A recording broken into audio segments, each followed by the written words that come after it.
está bien, perfecto. ¿Qué dices? Hola, ¿qué tal?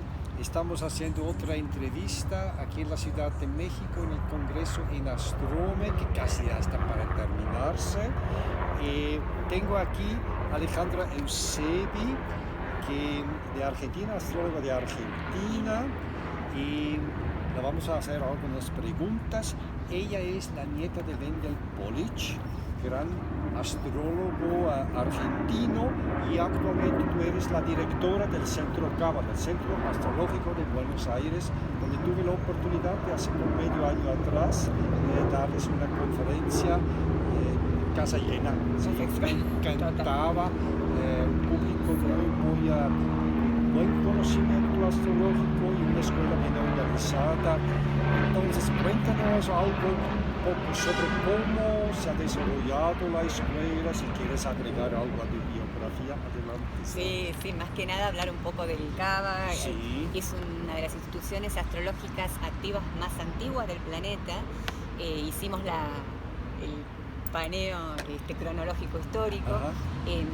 Y es una escuela que es un Aries, Sol en Aries, cuadratura Saturno, perseveró, Sí. muy caracterizada por la investigación. Hubo mucha investigación en el CABA desde que se originó en distintas áreas.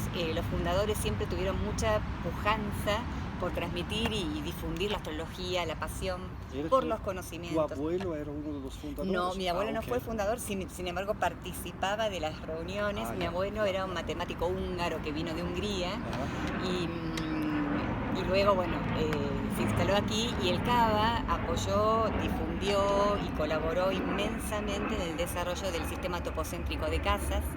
Y todas las investigaciones que él realizó retomando la tradición de la astrología ascensional, que desarrolló, amplió, y ahora seguimos ampliando y difundiendo.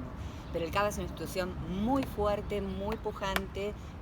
Atravesar 60 años no es chiste. No. En tiempos de crisis, en una sociedad que no es económicamente, siempre hemos tenido dificultades en Argentina y ciclos de inestabilidad. Pero bueno, es un país que amamos y hemos tenido muchísima relación, siempre todos los directores, los presidentes de la fundación, con distintas ramas de la astrología, mucho contacto internacional también, participación en congresos. Cada uno ha aportado en la historia del CABA algo invalorable, y en la historia de la astrología también planetaria, ¿no? Que siempre cada escuela transmite algo único, y ahora estamos, bueno, en una etapa de enorme crecimiento, hace ya 4 años, que sí, muy impactante. Hemos cambiado y remodelado los planes de estudio, y estamos también en este proceso de revisión de los postulados astrológicos, ¿no? Tenemos una astrología de milenios que es maravillosa, que tiene dones y comprensiones muy profundas de la humanidad, pero también vemos que hay muchos postulados que no se sostienen, que la astrología va acompañando la evolución de la humanidad. Sí. Y también, como buenos astrólogos, tenemos la responsabilidad o el placer o el desafío de revisarlo, ver cómo se puede adaptar a la nueva realidad humana, a la conciencia. Todas las herramientas nuevas que tenemos, Total, ¿no? Para medir la realidad. ¿Sí? Exactamente. Entonces también estamos en ese proceso de mucha investigación, mucha estadística. Sí, veo que tú tienes un gran trabajo con estadísticas. Sí, y el tema con la estadística es todo un tema, porque en general el astrólogo promedio asocia la estadística con algo absolutamente ajeno a lo humano, frío, matemático, ajeno a todos los procesos. La estadística es una herramienta proveniente de las ciencias formales, como la matemática y la lógica. Es una herramienta que da una información que luego el astrólogo tiene que poner en un contexto más amplio. Ninguna estadística vale por sí sola. Hay que replicar los estudios, avanzar. Es decir, hay muchísimo para hacer a nivel estadístico, pero es una herramienta que nos da información que nos permite testear postulados. Por ejemplo, siempre cuento el de la estadística de epilepsia, que tenemos 2000 casos de epilepsia, y que siempre se habla de la epilepsia con Mercurio en aspecto masivo mayor, duro, con Urano. y en los 2000 casos es mínimo ese porcentaje. La mayoría de los otros casos... Gracias. Porque vos tenés Mercurio Urano. Es decir, que hay, en la estadística vamos testeando cuánto eso se sostiene en la cantidad de casos y vamos puliendo nuestras concepciones, nuestra comprensión de cómo funciona el plano planetario en la realidad, ¿no? Así que trabajamos muchísimo en lo que es la parte estadística en distintas áreas. Sí, porque en astrología tenemos métodos antiguos maravillosos, Tal cual. pero si lo aplicamos en la salud, por ejemplo, la medicina ha cambiado tanto. Todo. En la Edad Media la gente se moría de una infección y hoy le dan antibiótica y sobrevive. Absolutamente. Entonces eso hace que ciertas reglas de antes hay que volverlos a revisar. A revisar, no aplicarlos así. Claro. Sí. Con mucho respeto y valoración Sí. siempre por los Claro. astrólogos de todas las épocas que han generado un conocimiento impresionante, pero también con la flexibilidad para adaptar. También otro ejemplo que para mí siempre es interesante es como el Saturno, que siempre los de mi generación, de más de 50, decimos, bueno, Saturno es el padre. Ah, En las generaciones, yo trabajé 30 años en docencia, y en las generaciones nuevas de los pequeños niños, sus padres ya no responden a Saturno, porque los padres ya no son saturninos. son Sol y Luna. Son Urano, Júpiter, sí. Urano, Júpiter, Uy, mejor. jugar a la computadora no me moleste, hacer lo que quieras. Ahí menos, nos falta un poquito de Saturno ahí. Pero bueno, el Urano Júpiter es otro tipo de generación en la paternidad, en la maternidad, y necesitamos también ir comprendiendo cómo nosotros vamos respondiendo a la energía astrológica con distintos parámetros y hay que actualizar, Sí. ¿no? Entonces, esto es lo que estamos haciendo en el CABA también, la actualización. Y creo que si hablamos de la actualización, podemos hablar de la actualidad, podemos hablar del año 2000 con sus 3 conjunciones y tenemos aquí un horóscopo para Argentina, para un país. Tenemos el horóscopo, es del 9 de julio 1816, antes que México, las 12 del día, dice aquí, San Miguel de Tucumán. Ajá, tal cual. Con una Entonces, rectificación de la carta Alexander Mann. se ha rectificado un poquito, Sí. pero es Sí. una carta que especialmente en este momento me llama la atención, que tiene tantos impactos por las 3 conjunciones y por los eclipses que están sobre esta carta, Absolutamente, sí. dándose especialmente la luna, ¿no? que se Total. está en este momento por eclipses y por tránsitos activado, y las noticias que nos llegan desde Argentina son tremendo, tiene mucho que ver con, a lo mejor, esa luna en Capricornio con el Saturno, Plutón, tiene que ver con escasez, el dinero alcanza, la Totalmente. vieja historia argentina. La vieja historia argentina, el sol oposición luna, Sol con el oposición Capricornio. luna, sí. Tiene grandes dotes la carta de Argentina, yo no quiero ser negativa, pero tiene grandes dificultades que también hay que enfrentar. Júpiter es una maravilla en la casa, uno cree, ¿sí? Trígono a todos los aspectos. Pero bueno, lo que se llama astrología ascensional, que es la carta en 4D, se observa con más claridad las dificultades que fueron llevando al país y que cíclicamente se reactivan. También son procesos... Cuéntenos en pocas palabras cuáles son. ¿Qué es la diferencia de la ascensional? La información que es diferente sobre Claro. esta carta. En la carta, en un radix 2D que nosotros vemos, esto es un plano de 2 dimensiones, ¿no? Alto, ancho. La carta en la realidad es 3D, un plano mayor de profundidad, una esfera alrededor y el tiempo. Es complejo para explicar acá en 2 minutos, pero básicamente en la ascensional podemos ver la realidad de los planetas. Podemos ver que un Plutón, que por ejemplo en una carta natal aparece en la casa 11, Está muy lejos de la... en la realidad está del Ecuador, en la sí. 12, o un Sí. planeta, un Plutón que está a principios Sí, de la 12, en la realidad está debajo del horizonte. Eso lo ves más claro. Esos problemas de las latitudes y las casas se arreglan o se ve más claro con la ascensional. En la ascensional, las dos son impárvaras, ¿sí? Sí, Porque claro. el radix que nosotros trabajamos, los astrólogos, es fantástico. Pero en el ascensional nos damos cuenta que hay errores de concepción, que un Plutón esté en tal trígono o en bajo o arriba del horizonte. Esto lo tenemos que mirar en la ascensional. Por eso es que es muy importante incorporar en la ascensional. He tenido muchísimos casos en los que, por ejemplo, Plutón, casa 12, en la realidad no estaba en la 12, estaba dentro de la 1. Es distinta la interpretación. Entonces estamos incorporándose 4 años en la ascensional nuevamente, ya como como currícula de estudios. Hicimos una currícula de estudios muy distinta, hasta con un módulo que es astrología y ciencia, para tratar de fomentar la investigación y la mirada amplia y la metacognición. Cómo pensamos, cómo razonamos, cómo tendemos a repetir los sesgos con los que aprendimos y cómo a veces hay que flexibilizar y pensar fuera de la caja, ¿no? Por favor, sí. No, es que es interesante que realmente ustedes desde Argentina aportaron, esa es la parte nueva que ustedes aportaron a la astrología ascensional, el sistema de casas topocéntricos sobre los cuales apliquen las famosas direcciones primarias, tal cual, que son tan difíciles de calcular, pero que en un horóscopo exacto son tan fundamentales. Es fundamental. Es decir, la dirección primaria, cuando uno tiene la hora, digamos, con minuto y segundo de nacimiento, funcionan fantástico. Porque va por segundos ahí. Tal cual. El sistema topocéntrico básicamente trabaja con ciertas mediciones en la parte de direcciones primarias basadas en lo ascensional, y es muy preciso, y es como los astros se mueven alrededor nuestro. Sí. Es muy similar al Placidus, el topocéntrico, pero tiene un refinamiento de cálculo que permite... Totalmente distinto. Claro, no está muy lejos, sin embargo, en esos 2 grados que puede llegar a haber entre una cúspide intermedia, en una progresión secundaria, una dirección primaria... Puede pasar 2 años. ¿No? Exacto. 2 años o mucho más en la primaria, ¿no? Okay. Es decir, depende de cómo está la velocidad ascensional.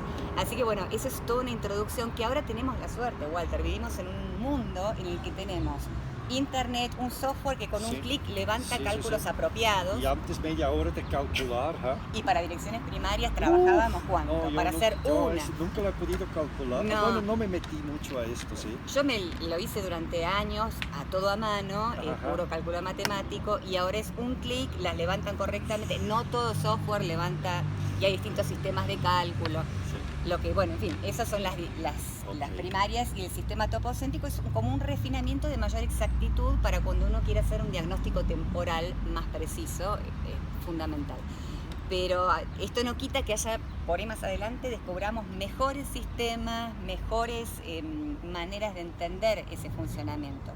A mí me parece que no tenemos que casarnos con nada, sino estar abiertos a lo que hay, pensar, debatir. Sí, porque el mundo avanza. Total. Sí.